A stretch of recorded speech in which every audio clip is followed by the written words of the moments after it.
જય શ્રી કૃષ્ણ. રાધે રાધે. શ્રી કૃષ્ણ ગોવિંદ હરિ મુરારે, હે નાથ નારાયણ વાસુદેવાય. બોલો પુરુષોત્તમ ભગવાનની જય. મિત્રો, આજે અધિક માસના 5મા દિવસે આપણે અધ્યાય 5મો કરીશું. પાવન પુરુષોત્તમ અધિક માસની કથા. કૃષ્ણાય વાસુદેવાય હરે પરમાત્મને પ્રણંત ક્લેશ નાશાય શ્રી ગોવિંદાય નમો નમઃ. બોલો પુરુષોત્તમ ભગવાનની જય. અધ્યાય 5મો. મળમાસનું ગોલોક પ્રયાણ. શોકાતુર મળમાસને મૂર્છા ખાઈને ઢળી પડેલો જોઈ કરુણાસાગર વિષ્ણુ ભગવાને ગરુડજીને આજ્ઞા કરી.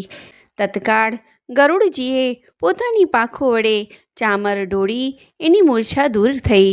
આંખ ખુલતા જ મળમાસને પોતાની વ્યથા, વેદના, દુઃખ, સંતાપનું સ્મરણ થયું.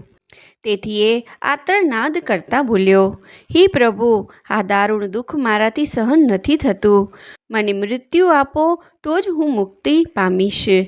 વેદનાથી મળમાસ ફરી મૂર્છિત થઈ જાય એ પહેલાં અધમ ઉદાહરણ પ્રભુએ એને બેઠો કર્યો. એના મસ્તક પર હાથ ફેરવતા બોલ્યા, શાંત થા પુત્ર, ધૈર્ય રાખ.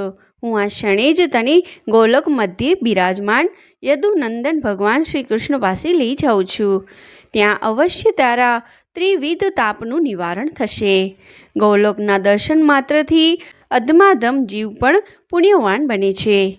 એ જ વખતે સૃષ્ટિના પાલક શ્રી વિષ્ણુ ભગવાને મળમાસનો જમણો હાથ પકડી, જેના દર્શન માત્રથી મોક્ષની પ્રાપ્તિ થાય છે, એવા ગોલોક તરફ પ્રયાણ કર્યું.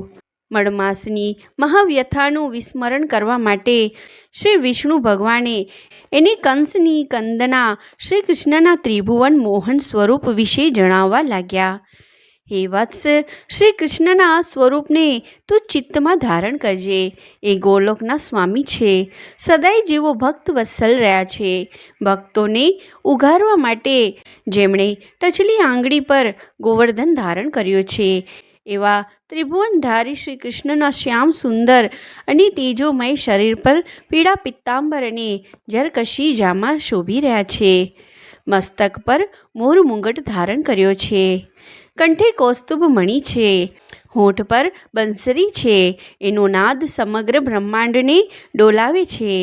કેસર, ચંદન અને કસ્તુરી આદિ સુગંધિત દ્રવ્યોનું લેપન કરનારા પ્રભુ શ્રી કૃષ્ણ હીરા, માણેક, રત્ન, પોખરાજ જડેલા સુવર્ણ સિંહાસન પર બિરાજે છે. ત્યારે કરોડો ભાસ્કરો જેવા એમના તેજોમય સ્વરૂપથી કોટી કોટી કામદેવો પણ મોહિત થઈ મૂર્છા પામે છે. જેમની પોતાની કોઈ જ ઈચ્છા નથી, તેથી વેદોમાં જેવો પૂર્ણ કામ તરીકે ઓળખાયા છે, એવા શ્રી કૃષ્ણ ભક્તોની ઈચ્છા પૂર્ણ કરવા માટે જ ગોલોકમાં નિવાસ કરે છે. એ તારી ઈચ્છા પણ અવશ્ય પૂર્ણ કરશે. આ મળમાસને ગરુડ પર બેસાડી એનો હસ્ત ગ્રહીને બેઠેલા શ્રી વિષ્ણુ ભગવાન દિવ્ય પ્રકાશથી શોભતા કરોડો યોજન જેનો વિસ્તાર છે, જેના રાજમાર્ગો પર અમૂલ્ય રત્નો જડેલા છે, અને જે વૈકુંઠ લોકથી 50 કરોડ યોજન દૂર છે, અને જે શિવલોક તથા બ્રહ્મલોકથી પણ ઉપર છે, એવા ગૌલોક ધામની પુણ્યભૂમિ પર આવી પહોંચ્યા. બોલો પુરુષોત્તમ ભગવાનની જય. 5મા દિવસની વાર્તા. 4 ચકલીની વાર્તા. અમરપુર નામે એક સુંદર નગર હતું. નગરના પાંદરે નદી વહેતી. નદી કાંઠે એક વિશાળ વડનું ઝાડ, જેના પર 4 ચકલીઓ રહે. પાવન પુરુષોત્તમ માસ આવતા નગરના સૌ સ્ત્રી પુરુષો નદીએ સ્નાન કરવા આવ્યા. સ્નાન કરી સૌ કોઈ પુરુષોત્તમ માસની વાર્તા સાંભળે, તેમજ વ્રતનો મહિમા સાંભળે. પુરુષોત્તમ માસના ઉપવાસ, ધારણા, પારણા અને એકટાણાની વાતો કરે. 4 ચકલીઓ આ બધી વાત ધ્યાનથી સાંભળતી. 4માંથી એક ચકલીએ ઉપવાસનો નિશ્ચય કર્યો. બીજી ચકલીએ ધારણા પારણા શરૂ કર્યા. ત્રીજી ચકલીએ એકટાણા ઉપવાસ લીધા. જ્યારે ચોથી બોલી, ભગવાને ભેટ ભરપૂર ભોજન કરી આનંદમાં રહેવા આપ્યું છે, મારાથી તો ભૂખ્યા ન રહેવાય. થોડા સમય પછી 4 ચકલીઓ મરી ગઈ.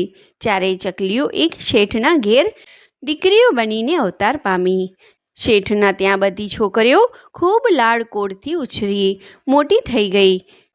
સૌથી મોટી દીકરીને રાજકુમાર મળતા પરણીને રાજમહેલમાં રહેવા ગઈ. બીજીના લગ્ન પૈસાદાર વેપારીના પુત્ર સાથે થયા. ત્રીજીને સામાન્ય દુકાનવાળો વર મળ્યો. જ્યારે ચોથી દીકરીને મજૂરી કરતો ખૂબ ગરીબ જેમ તેમ કરીને ગુજરાન ચલાવતો વર મળ્યો. સૌને પોતપોતાના ભાગ્ય અનુસાર વર મળ્યા હતા. એવામાં પુરુષોત્તમ માસ આવ્યો. ચારે બહેનો પોતાના પિતાના ઘેર ભેગી થઈ સુખ દુઃખની વાતો કરવા લાગી. મોટી બહેન બોલી, બહેન, ગયા જન્મમાં આપણી ચારી ચકલીઓ હતી. પુરુષોત્તમ માસમાં મેં નકોરડા ઉપવાસ કર્યા. બીજી બહેને ધારણા પારણા કર્યા. ત્રીજી બહેને એકટાણા કર્યા. એનું ફળ આપણે સૌને મળ્યું. ત્યારબાદ ચોથી બહેનની સામે જોઈને બોલી, બહેન, તે મારું કયું માન્યું નહીં. આખો પુરુષોત્તમ માસ ખાઈ પીને લહેર કરી તેનું ફળ તારે ભોગવવું પડ્યું.